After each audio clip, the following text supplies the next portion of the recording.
আমার আল্লাহ তাআলা হইবে রাজি, আল্লাহ তাআলা হইলে রাজি, দুঃখ রবে না। ওরে আল্লাহ তাআলা হইলে রাজি, দুঃখ রবে না। মার কলিজায় দুঃখ দিলে আল্লাহ সহে না। গায়রে বাবার মনে কষ্ট দিলে আল্লাহ সহে না। মা বাবার কথা মত যেজন চলে না, বলো মা বাবা আল্লাহ নবীর দয়া তারা পাবে না।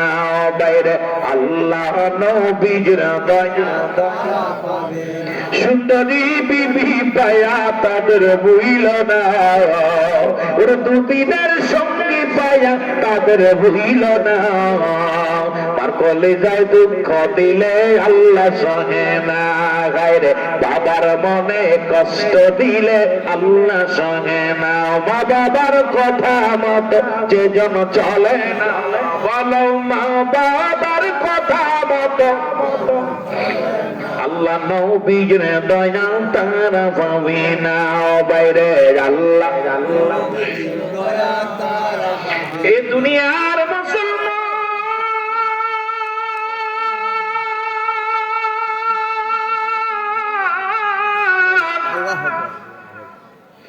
দিলের কান্ডা লাগা শোনা গো, এর মুসলমান জান্নাতের যদি ঢুকতে হয়, জান্নাতের দরজা গুলো তোর মা তোর বাবা রে, এই দরজা যদি বন্ধ হয়ে যায়, খোদাকে কসম করে বলি, যতই পীরের দরবারে যাও, যতই তুমি খরচ করো, যতই তুমি জাকাত দাও, যতই তুমি দুনিয়ার মধ্যে যতই তুমি যা আমল করো না কেন, সমস্ত আমল গুলো তোমার বরবাদ হয়ে যাবে যদি পিতা মাতা অসন্তুষ্ট থাকে তোমার উপরে। আমার নবীর সাহাবী কথাগুলো মনে পড়ে গেল রে। আমার নবীর সাহাবী হযরত আল-কামার রাদিয়াল্লাহু তাআলা আনহু জোরে জোরে বলো মারহাবা। এর মৃত্যু সজ্জায় সজ্জিত নবীজির কাছে আসলো, খবর আসলো, ইয়া রাসূলুল্লাহ ইয়া হাবিবাল্লাহ, নবী গো। নবী ডাকতে বলে, সাহাবীরা রে, তোমরা শুনতে পাইছো নি আমার আলকামা আজ কটা দিন মৃত্যু সজ্জায় সজ্জিত? আরে আমার আলকামার মৃত্যু হয় না, কিন্তু মৃত্যু যন্ত্রণায় ছটফট করে, বড্ড কষ্ট হয়। মৃত্যুর যন্ত্রণা কত ভয়ঙ্কর রে।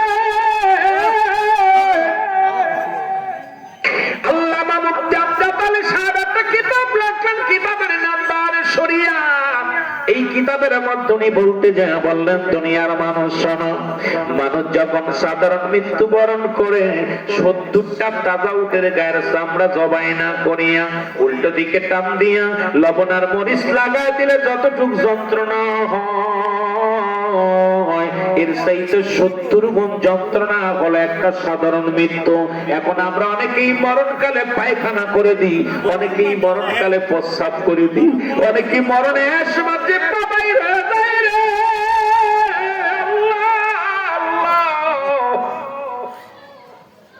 কত মানুষের বানানো পড়লাম রে, কত মানুষের কাপড় পরাইলাম, কত মানুষের দাপন করাইলাম, দেখি মরণের পর জিব্বা বাইরে গেছে রে, তার ভিতরে দেয়া যায় না, চোখ দুটি বড় বড় হয়ে গেছে, বন্ধ করা যায় না, ও বাজার প্রস্রাব পায়খানা পর্যন্ত করে দেয়। এই মৃত্যু যন্ত্রণাতে কত কঠিন। এই মরণ থেকে পালানোর কোন পথ নাই, মরণ থেকে বাঁচার কোন উপায় নাই। এই মরণ থেকে পালাবে কোথায় রে? মরণ থেকে পৃথিবীর কোন ব্যক্তি বাঁচতে পারে নাই। স্রষ্টার মৃত্যু নাই, সৃষ্টির মৃত্যু আছে রে।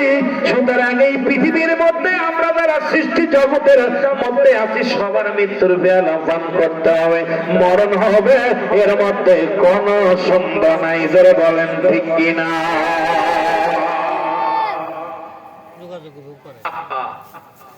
এই মৃত্যু যন্ত্রণায় ছটফট করে আল্লাহর নবীর সাহাবী হযরত আল-কামার রাদিয়াল্লাহু তাআলা আল্লাহু আকবার বলেন। রাসূল বলেন আমার সাহাবীরা রে যাও যাও, আমার আলকামা মৃত্যু শয্যায় সজ্জিত, তোমরা যাইয়া খবরদার রাসূল বারণ করছে যেটা সেগুলো আপনারা পালন করবেন। নবীজি বলছে যখন মানুষ মৃত্যু শয্যায় সজ্জিত হয় তার আশেপাশে কোনো গল্প করা যাবে না, কোনো মুসলমান হাসি রহস্য তামাশা করা যাবে না, দুনিয়া বিগল্প করা যাবে না। রাসূল বলছে তার চারিপাশে বইয়া বইয়া দাঁড়াইয়া দাঁড়াইয়া বেশি বেশি করে দোয়া করতে, কোরআন তেলাওয়াত করতে, সূরা কিরাত পড়তে, মিলাদ পড়তে। মুসলমান শুনে নাও, শুনে নাও, দুরূদ পড়ো, কালমা পড়ো, যেন মৃত্যু যন্ত্রণা লাঘব হয়, মৃত্যু যন্ত্রণা সহজ হয়। আল্লাহর নবী বলেন সাহাবীরা রে দেরি করিস না রে, তাড়াতাড়ি যা। আমার নবীজি বললেন সাহাবীরা তোমরা যাইয়া আমার আলকামার চারিপাশে দাঁড়ায়া দাঁড়ায়া তোমরা দুরূদ পড়বা, তোমরা দাঁড়ায়া দাঁড়ায়া কোরআন তেলাওয়াত করবা, সূরা কিরাত পড়বা, যেন আল্লাহ রাব্বুল আলামিন আমার আলকামার মৃত্যু যন্ত্রণাটা সহজ করে দেয়, যেন আসানে তার মৃত্যু হয়। জোরে জোরে চিল্লায় বলা যাবে না আল্লাহু আকবার। আমার মরণ শিবে কখন কেউ তো জানি না।